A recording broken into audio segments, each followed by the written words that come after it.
You're listening to World of Empowerment Radio, your station for practical spirituality in a changing world. And here are your hosts, Aingeal Rose and Ahonu.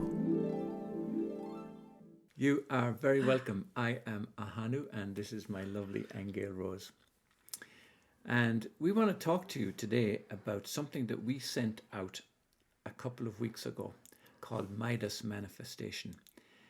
And we sent it out because we got great benefit from it ourselves. And we want to tell you about that and encourage you to participate in it because it is very worthwhile. But to give you a little bit of a backdrop, I think it's good to mention that we've been experimenting with sound and sound therapy and voice code analysis for the last number of years because we trust that in the beginning was the sound, and in that way we are enamored with what sound can do.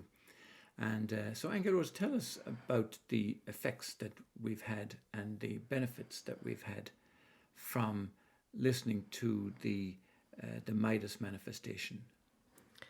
Yeah, I found it very interesting because it really is a program that actually goes through each one of your chakras, doesn't it? Yeah. With sound.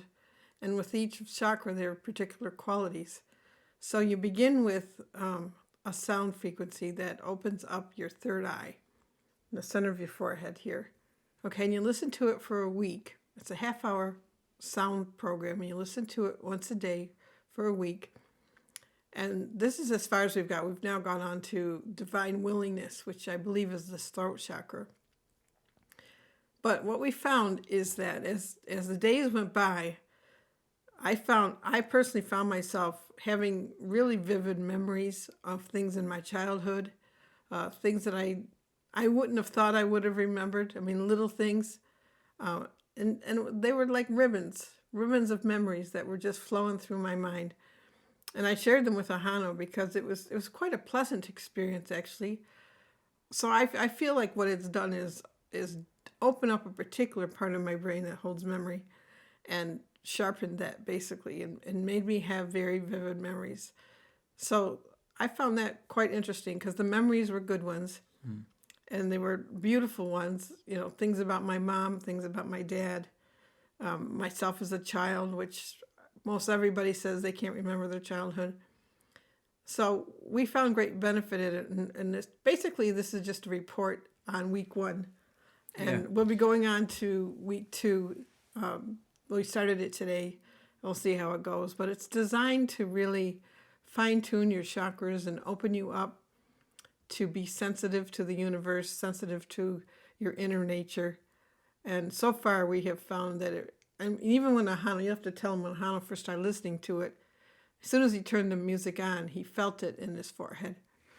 Yeah, I must comment about that because a lot of times and we've experimented with quite a number of these earlier ones and ones without the cosmic awareness of what sound is and what it does.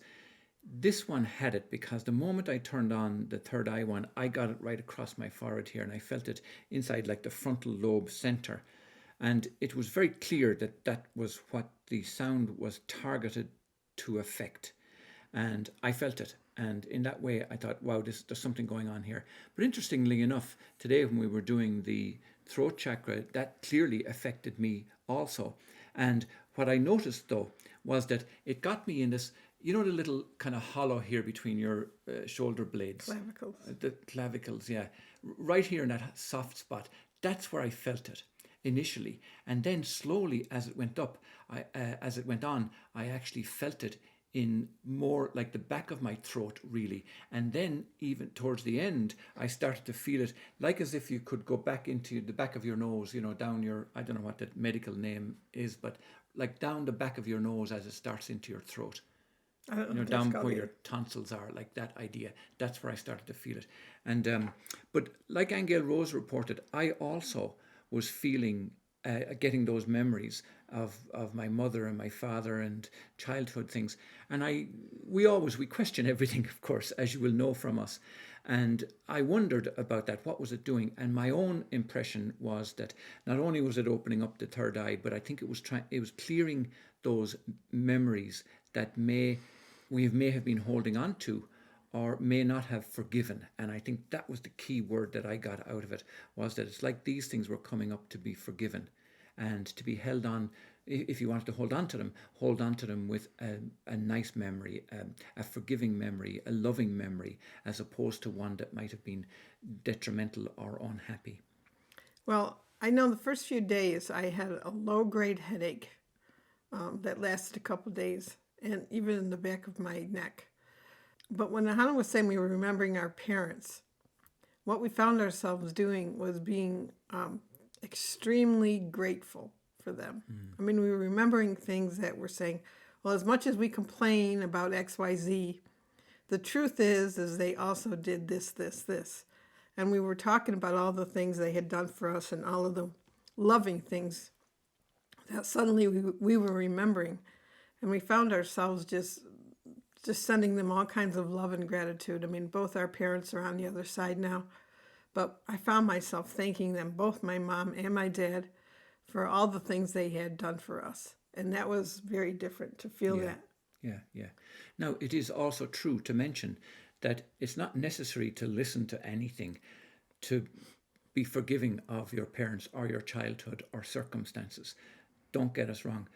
What it was doing was it was like pulling up very deep memories that certainly we had. That were good ones. There were good ones, and but loving ones. Hidden. They were very deep down from so far back, as it were, that we may never have got to forgive them consciously. Well, those weren't really, for me, they weren't forgiveness requirements. They were the fact that I had been stuck on particular things about my parents that I felt had injured me as a young person, or were the cause of a lot of things I had to undo in my life. But I think where it took me was to really other memories that I had conveniently forgotten about because I was stuck on this particular area. So in showing me all that, I was overwhelmed with a sense of love and gratitude for them. And I think that's what was different. It kind of made me remember deeper, feel deeper, and appreciate at a level that I hadn't been. Yeah. Where my complaints were kind of like saying, "What are you on about? You're still stuck on this thing, and look at all these other wonderful things that your parents did for you." And yeah, absolutely. And in fact, we talked about the terrible times that they went through. Anybody our age now, I'm talking about, like that generation of our parents who were born in my father was born in 1919, but born during the Great Depression, the 20s into the 30s, any parents that were, and then into World War II. And we were talking about how amazing they were to have come through that. Now, not that they would have come through unscathed, but how they came through nonetheless. And they were still that stable. They did their parenting under enormous duress, under very difficult circumstances, and sometimes with very little money. Others may have had lots, but trying times. And I remember also telling Aingeal Rose one time how, especially in the European Union, and I was born up in Ireland, we joined the European Union, I think it was 1972, and the money changed from the Irish pound to the euro, but it actually had changed quite a number of times prior to that as well. We went from various names of different currencies, and the old pound and the Irish pound and the I can't remember them now, but our parents came through all of that. And as I say, world wars and nuclear threats and the Cold War and the Cuban Missile Crisis. And hiding under their desks. I know. I remember those. My aunt telling me about those drills. Yeah. Right. And here we are complaining about whatever the fact that they were overwhelmed. No, we're complaining about stuff from various leaders and political stuff and medical stuff and injections and all kinds of crazy things that are going on. And anyway, we won't go into that detail. But nonetheless, we're complaining about stuff that pales in comparison to what our parents came through. So it was an interesting, very interesting exercise. Yeah, it was all from listening to this because, Yeah. first of all, the music is lovely. It's very lovely. I mean, it's not harsh. It's not disharmonic. It's very meditative and flowing. And we sat in the sunlight each morning and just closed our eyes and let ourselves absorb it. And it was very pleasant, you know. So we are going to put a link to it down below. Click on it, and there is a long video. I think it's like 40 minutes when you do get to this landing page at this link. Watch it, because it does touch on some very interesting things. Watch it, see how you go, and if you're interested, I would certainly suggest and recommend that you go ahead and purchase it. It's not that expensive. I think it's like $37 or something. Right. And it's worth it. So And the video explains why the man created the sound things that he did and what they're for. And we've only just started, but we really enjoy it. yeah. Okay. Okay, That's it. so that's the week 1 report, week 2 coming next week. Okay? Take care. Thank you. Blessings. And bye from myself, Ahonu, and from my lovely Aingeal Rose. Bye.